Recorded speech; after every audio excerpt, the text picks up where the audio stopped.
Kendall Farnham at India Hook United Methodist Church with stories for today. Hope you're having a great day and enjoying the weekend.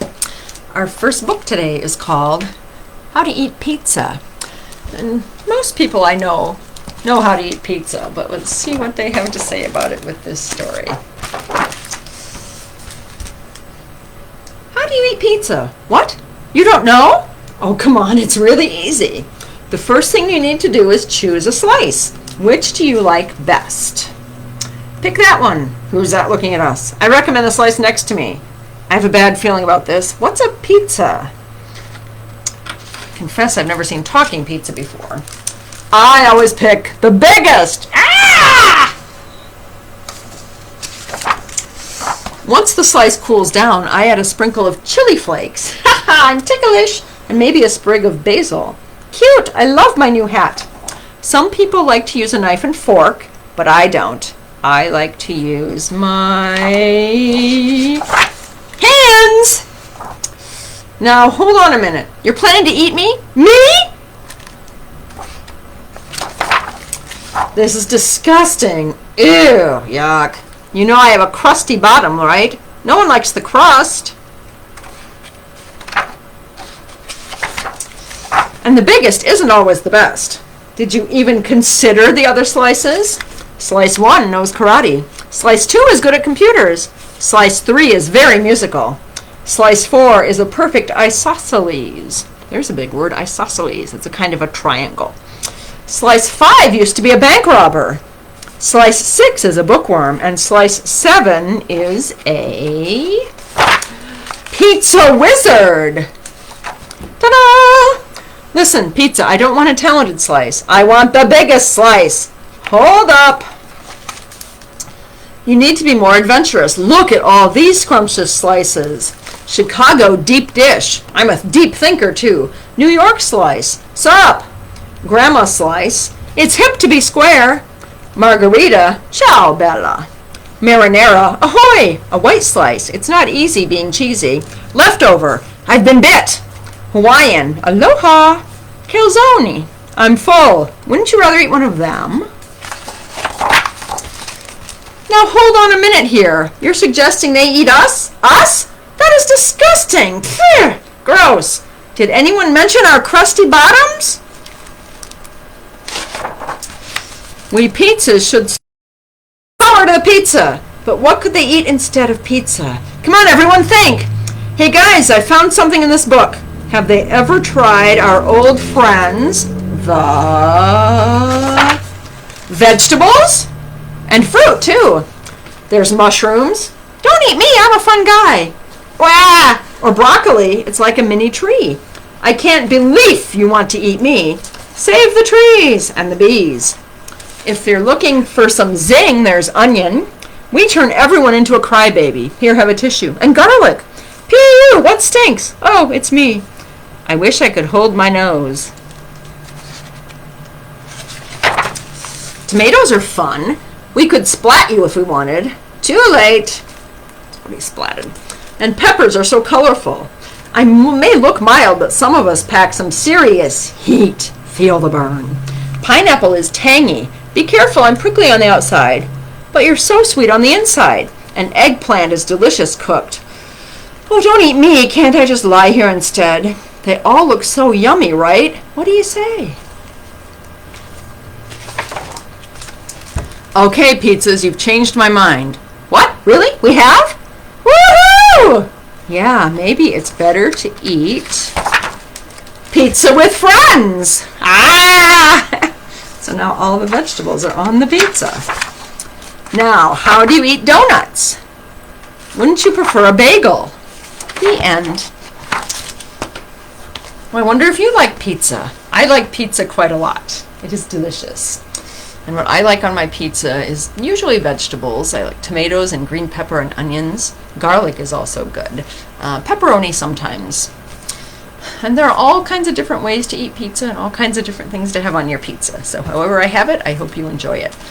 I would say, though, you don't always need to take the biggest slice, because everybody can't get the biggest slice. And in my experience, there's usually plenty of pizza for everybody.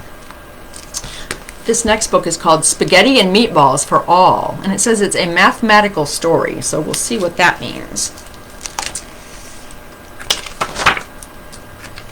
This is by an author named Marilyn Burns. One fine day, Mrs. Comfort was busy tending the lettuce patch in her garden.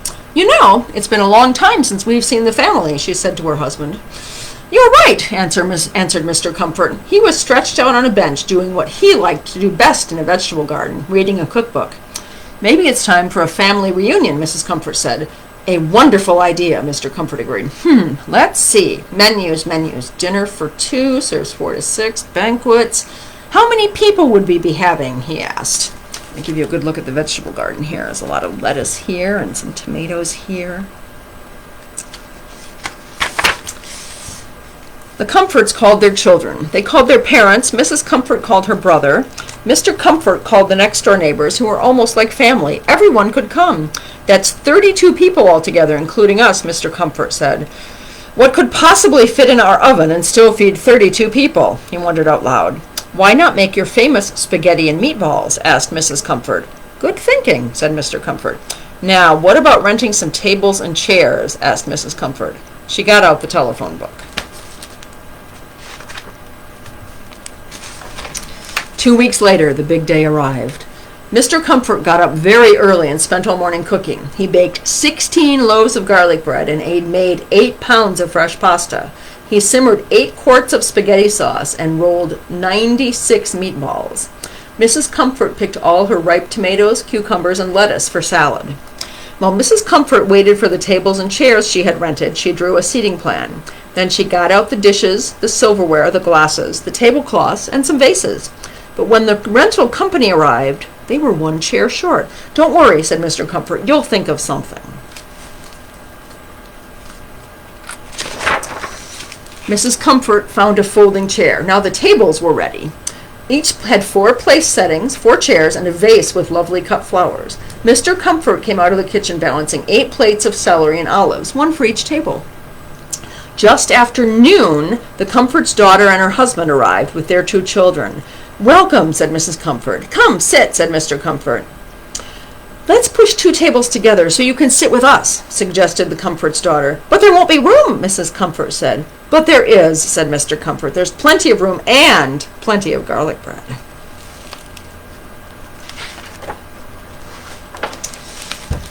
Everyone was just about to sit down when a car pulled into the driveway. Mrs. Comfort's brother and his wife, their daughter, her husband, and their twin sons all spilled out. "Welcome," said Mr. Comfort. "Sit down, sit down." "Oh, let's push over 2 more tables so we can all sit together," said Mrs. Comfort's brother's wife. The Comfort's daughter and her husband got up to help. "But that won't work," said Mrs. Comfort. "You're so right," Mr. Comfort said. "We'll have to push 2 more tables together." "But that won't work either," said Mrs. Comfort. "You're right," said Mrs. Comfort's brother's wife. "Make way!" shouted Mrs. Comfort's brother and the Comfort son-in-law. They each carried over a table and put them side by side. "You don't understand," Mrs. Comfort sighed. "My plan was—" But no one heard her. Everyone was too...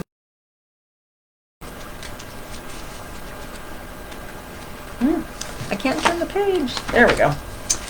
"Save some of that garlic bread for me," a new arrival called. "Me too! Me too! Me too!" 3 more voices piped in. "Well, look who's here," said Mrs. Comfort's brother's daughter's husband. It was the Comfort's next-door neighbors with their daughter and son. "Hello, hello," said Mr. Comfort. "So glad to see you. Have a seat while I get more garlic bread." "But there is no place for them to sit," said Mrs. Comfort. "Here they come."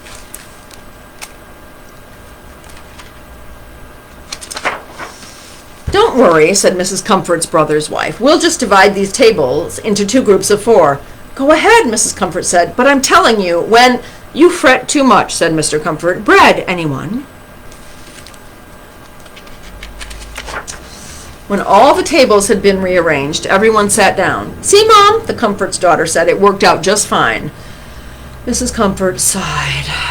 "Hiya, hiya, hiya," boomed a familiar voice. Mr. Comfort's father, mother, and their little terrier strolled in. "Hello, Grandma! Hello, Grandpa!" the Comfort's daughter shouted. "Oh, dear," said Mrs. Comfort. "Where are they going to sit?" No problem, said Mr. and Mrs. Comfort's next-door neighbor. If we just push all 8 tables into one long line, there will be room enough for everyone. Actually, Mrs. Comfort began to explain. Absolutely, said Mr. Comfort. He was carrying several big bowls of salad. Better move fast, or this salad will be really tossed. No sooner had everyone gotten settled than Mrs. Comfort's mother and father drove up in their yellow convertible. Hello, Grammy! Hello, Gramps! Mrs. Comfort put down her fork. Oh dear, she said. Don't worry, we're all family, right? Gramps said. Let's just split this long line of tables in 2. There will be plenty of room for us to squeeze in. But it still isn't going to work because, Mrs. Comfort started to say. A bowl of salad slid into her lap. Sorry, said brothers, daughters, twin sons.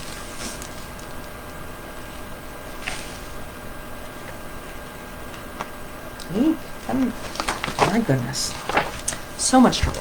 Mr. and Mrs. Comfort and their 18 relatives and neighbors were finally olives, and when they heard a cheery, "Hi, everyone!" most of them held on to their plates. The Comfort son and his wife pedaled in on a bicycle for 2. Their twin daughters rolled in on skates. Didn't I tell you, Mrs. Comfort said, there's not enough room. No problem, Mom, said the Comfort's son. We'll just divide these 2 lines of tables into 4 pairs. Okie dokie?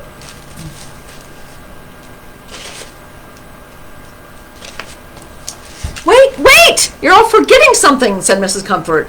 We're out of salad over here, the Comfort's daughter said. Don't put any tomatoes in mine, said the Comfort's next-door neighbor's son. Is there more garlic bread? Asked Mrs.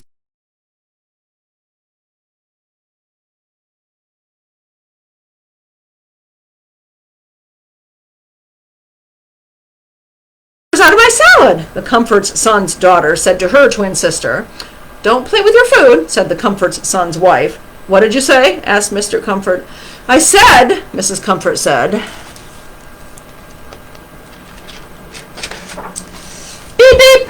A big red van parked at the curb. Out jumped Mrs. Comfort's sister with her husband and their triplets. All 3 of the triplets had bought their boyfriends, who were also triplets. Now, do you see what I mean? Mrs. Comfort asked. Where are they all going to sit? Well, my dearest, said Mr. Comfort, I haven't served the spaghetti yet. We'll just move a few chairs, reset a few places, and there will be plenty of room for everyone. I give up! Cried Mrs. Comfort. She sat down in her chair and didn't budge.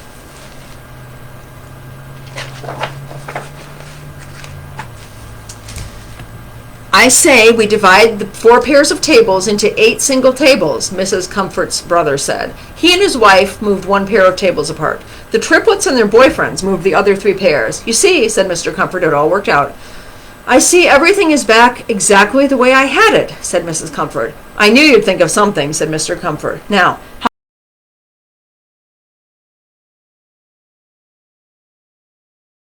oh my goodness. And there's a whole page back here talking about the mathematics and how to figure out how to sit the tables.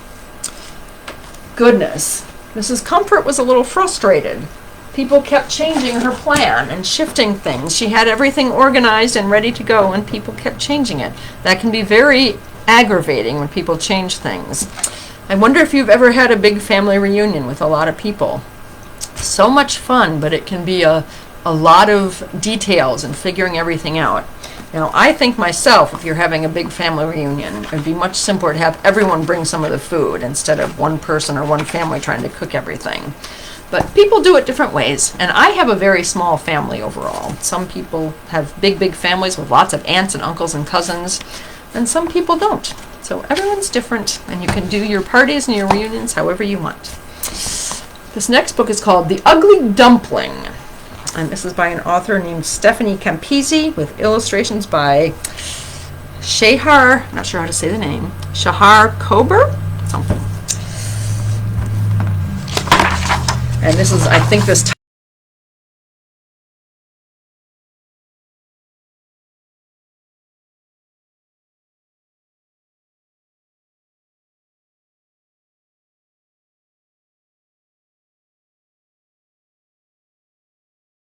which is a very good point, but this was not just any ugly dumpling, like this one or that one on the floor.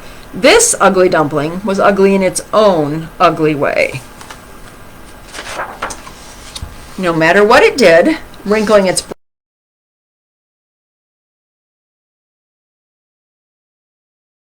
one, uneaten and ignored. Until along came a cockroach. There was silence, except for the whoosh of the walk, and the thwack of the cleaver, and the whoosh of the cockroach's heart swelling with love.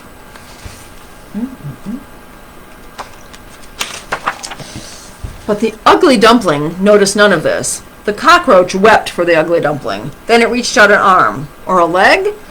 "I will show you the beauty of the world," it said.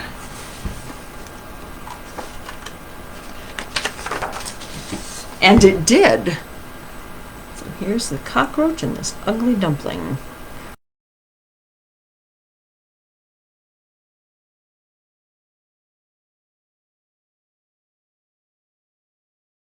The dumpling was on top of the world, the beautiful, beautiful world. There we are up there. But then the ugly dumpling saw something. Another ugly dumpling. No, 2, 3, 4, more! A whole bunch of ugly dumplings. The ugly dumpling was not an ugly dumpling. It was not a dumpling at all. It was a steamed bun, a golden-hearted, smooth-skinned steamed bun, exactly like all the other steamed buns in the world. The ugly dumpling was overjoyed. It puffed with meaning. It puffed with importance and yeast. This time the ugly dumpling was not ignored or overlooked. Cockroach! Cockroach! Cockroach! The other steamed buns were horrified, appalled.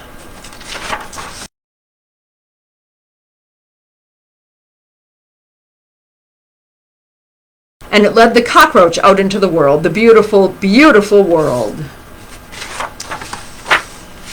Perhaps the ugly dumpling was not like the other steamed.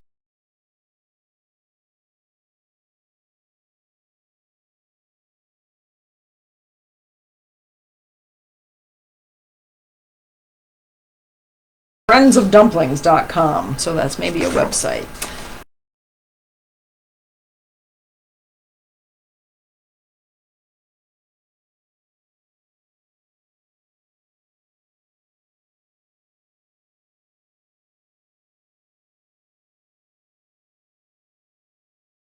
Is called, this is a taco, only here it says squirrel crossed off. So it's originally this was a squirrel, but now this is a taco. So let's see what we have here.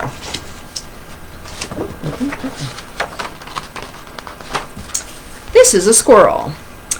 Hi, my name is Taco because my favorite fruit is tacos. I'm really excited to be in this book. I can't wait to help you learn all about squirrels like me.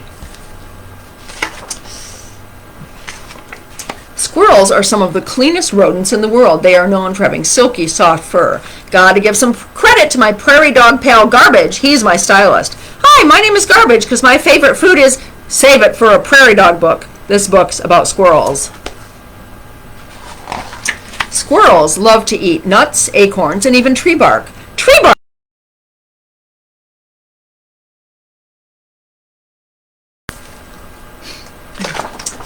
Squirrels can pack large amounts of food into their cheeks to transport back to their nests. There aren't tacos either. These aren't tacos either. Squirrels can rotate their ankles completely backward. This allows them to climb in any direction. Ah!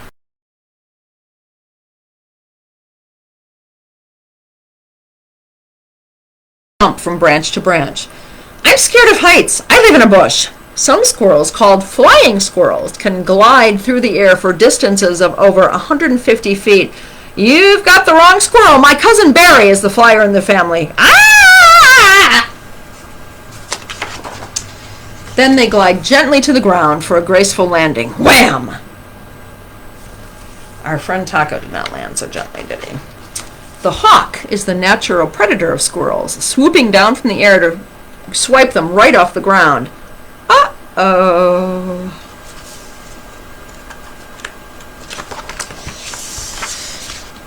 Whoa, time out! This book needs fewer hawks and way more tacos.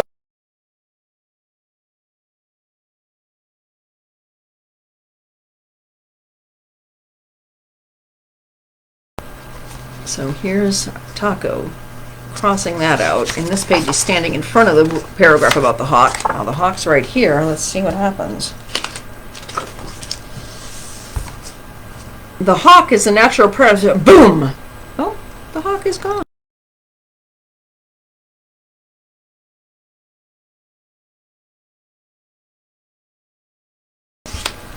The taco is the ground. Now that's more like it. See all those tacos there? So Taco the squirrel is now pretty happy because he found tacos. And it says it again. The taco is the natural predator of tacos, swooping down from the air to swipe them right off the ground.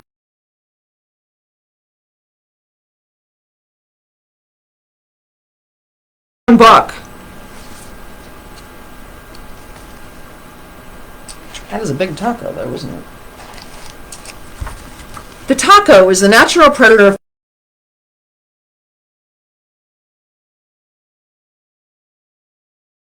have a rule about eating things with faces.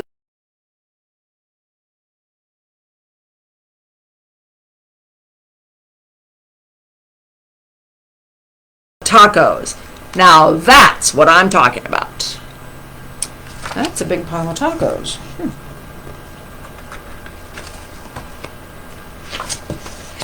Squirrels are great eaters and can eat their body weight in tacos in just a day. Kids, remember, if you want tacos in your story, then you make sure there are tacos in your story. And that is the end. Here's a little taco cart. The menu is tacos, more tacos, nachos, chips, and FUD. F-U-D. I'm not sure what FUD is. Maybe it's supposed to be fudge. And that is the end of our story about Taco the squirrel. Well, like pizza, most people I know like tacos quite a lot. So tacos are also delicious. Wonder how many you can eat.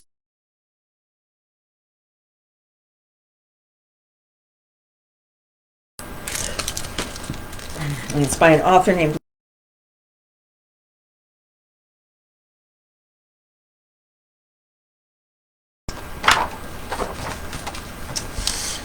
When Sophia and Maddie played at the park, they stretched their toes to the sky. They climbed to the top of the ladder and flew off the end of the slide. They stayed until the buildings grew long shadows and even the taxis stopped honking.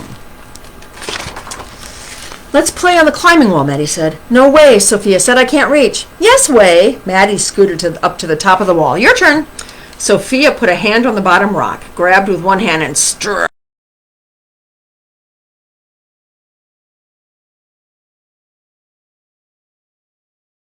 Let's stay here. Yes way. Sophia ran to Maddie's building and raced up the stairs. Wait! Maddie ran after her. Maddie was the best climber, but Sophia was the fastest runner. Sophia swung open the door of Maddie's fridge. What have you got? We have milk, Maddie said. I'm saving it for Ryan. He's still little. Why doesn't your mom go to the store? Sophia asked. We don't have enough money. But what if you get hungry? We have some bread, Maddie said. I guess I'll go home to eat, Sophia said. Please don't tell anyone, Maddie said. Okay. Promise? I promise. Sophia ran home past the bookstore and grocery store. The sun went down behind the buildings and took all the colors with it.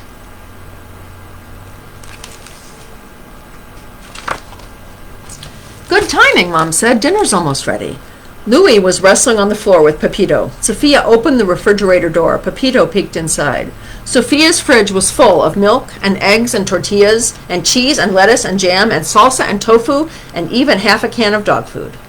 There's all the things in Sophia's fridge. Here you go, Mom said. Sophia and Louis each had a plate of fish and rice. Mom had a plate of fish and rice. Even Pepito had his bowl of dog food, with a little bit of fish and rice. Maddie and Ryan only had some bread and a small carton of milk. Sophia couldn't tell Mom. She had to keep her promise to Maddie. Not fish again, Louis said. I want cheesy pizza bombs. Cheesy pizza bombs are a treat, Mom said. Fish is a good source of protein. Is fish good for kids? Sophia asked. Yes, Mom smiled. Fish is perfect for kids. That night, Sophia had an idea.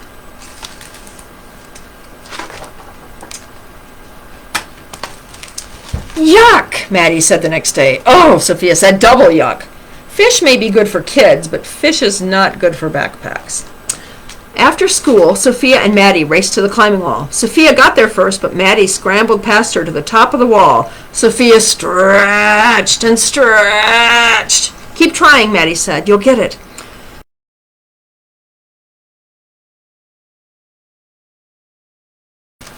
That night, Sophia, Louie, and Mom ate frittata. Pepito had his dog food, with a little bit of frittata. Maddie and Ryan still had an empty refrigerator. Sophia couldn't ask for help. That would break her promise. She had to try again.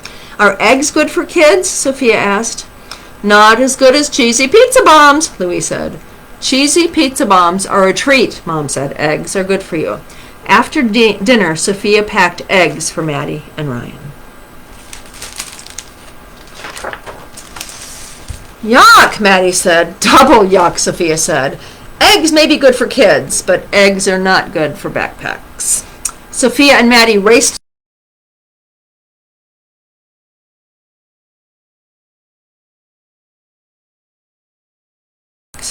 and came down with a thump. That happens sometimes, Maddie called. This is impossible, Sophia said. Keep trying, Maddie said. You'll get it. That night, Sophia, Louie, and Mom had burritos.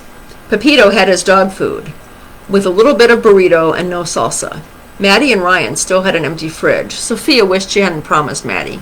Are burritos good for kids? Sophia asked. Burritos are very good for you, Mom said. Not as good as, Louie started to say. You should pay attention to nutrition like your sister. And I'm going to pause for a minute. I've been saying Louie, and I'm not sure. L-U-I-S, maybe it's Luis. It might be Luis. Or maybe it can be either or both. I'm going to keep saying Louie because that's what I've been saying, but I'm not certain about that. The next morning, Sophia put 2 burritos in her backpack, along with tortillas, beans, cheese, and even some milk. No thanks, Maddie said. You haven't even looked, Sophia said. Is it fish? Maddie asked. No. Is it eggs? No. Is it gross? I don't know, Sophia said. Maddie shook the backpack. Something sloshed. Let's look together, Maddie said. 1, 2, 3, go!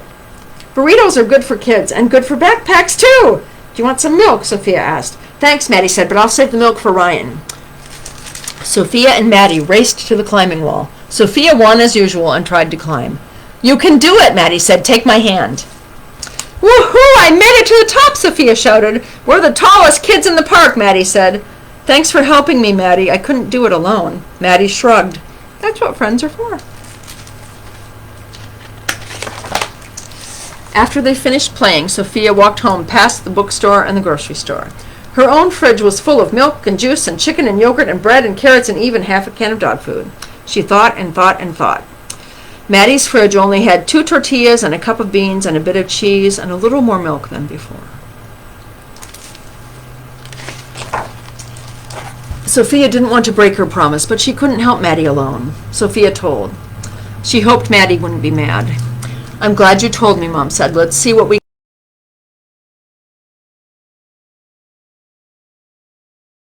frozen meats and vegetables. Louie pulled his package of cheesy pizza bombs out of the freezer. He thought and thought and thought some more. Then he put his cheesy pizza bombs in Maddie and Ryan's bag. For a treat, he said.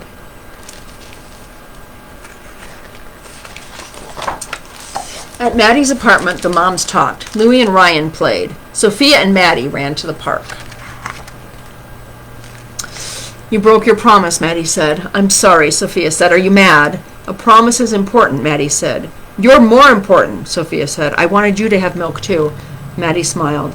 Are we still friends? Sophia asked. Always, Maddie said. Double always, Sophia said.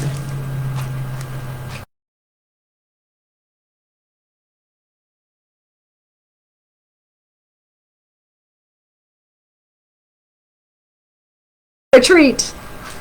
Sophia and Maddie raced up the stairs. Sophia slowed down so they could run together. That's what friends are for.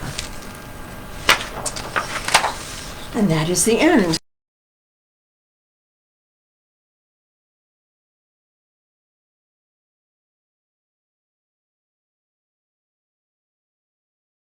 helped her friend Maddie. And right now, especially with the virus, there are people who can't work because they can't go to their jobs with the virus. And so there are people who are hungry right now who might need help with food who haven't needed it before, and that can be really hard for families. Here in Rock Hill, there is a community fridge where people can go and donate foods, and anyone who needs it can come and take it, so that people are sharing that way, and that's one good way to do it. And there are other ways too. I hope that if your family needs food, you've got someone that you can ask to help you with that, and a way to get some food so that you're all healthy and well and strong and have what you need to keep growing.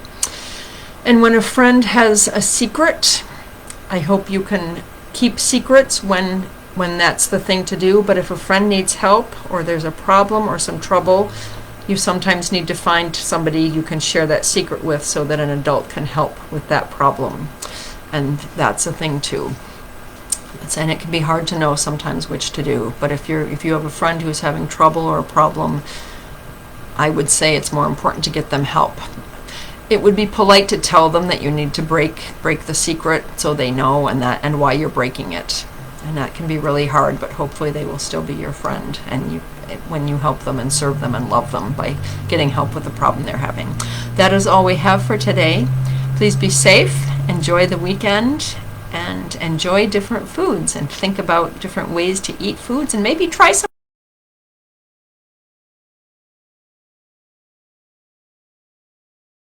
in several weeks. And we'll be having an Easter egg hunt on Sunday morning, April 4th, Easter, at 10 o'clock in the morning here at India Hook United Methodist Church in Rock Hill.